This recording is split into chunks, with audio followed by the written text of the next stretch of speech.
one of them turned its head toward Dirk. Its eyes were closed. "Hello," said Dirk.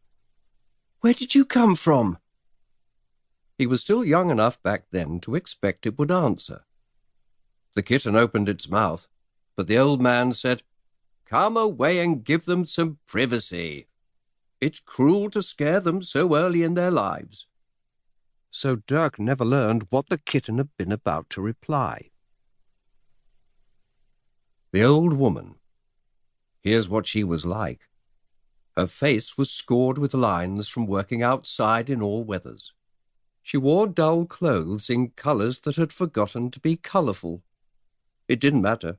She hadn't much to celebrate by way of looks.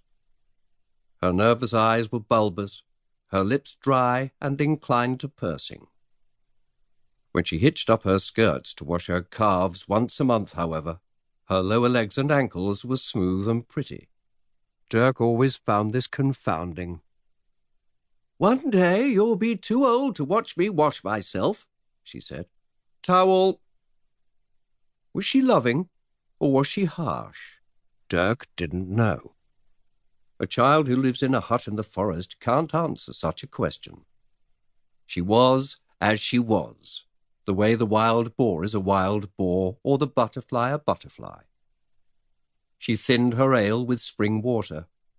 She cooked almost enough for supper every night. Quite often her bread refused to rise. Her family ate it anyway and gave thanks, a thanks both rueful and brief. "If we lived near the village, you could send me for baked bread," Dirk told her. "You're too young. When you're older, Pappy will show you the way. But mind me, if you ever set out on your own, you'll get lost. It'll be up to you to find yourself. We won't come looking for you." "But you already found me," he wanted to reply. "He's not going off," said Pappy. "Don't put notions into his head." "What head is that?" she replied, cuffing Dirk above the ear, but affectionately. So next, Pappy. He was old too. He was the old man to her old woman. His pathetic beard was the brown of iced mud. Dirk didn't know if the old man had been born with that hunched shoulder, or if the ailment had come from years carrying an axe. He was a woodcutter. He maintained 4 cutting stations some distance away in the deep forest, one in each direction from the lonely Waldhütte where they lived.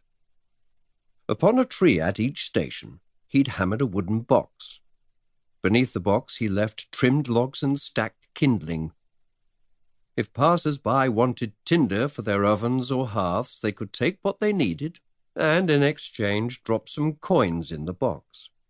Sometimes they took more than they paid for. Sometimes the portion they got was a little greener than would be useful. It evened out. The old man was spare of speech. When he opened his mouth, it was often to contradict the old woman. He might have been crossed by nature, or maybe his lumpy shoulder gave him bother. He didn't like to wring the neck of a barnyard chicken when one was needed for the pot. He made the old woman do that job. But once, during a hard winter, when a rogue wolf came prowling, he managed to trap it and kill it with his axe. The wolf bled to death under the moon. In the morning, the old woman broke off a portion of frozen blood. It was like a cracked brown plate. She brought it home to thicken the evening stew. "Pappy, get out the carving knife if we're to have sausage meat from that hairy old sinner," she said. "I'd rather drag the carcass to the village and sell it, and buy something already minced and spiced," he replied. "No one would give a pfennig or a ham bone for that mangy creature. You are a coward still. I'll butcher the beast myself if you won't." "Let me come with you to the village, Pappy," said Dirk.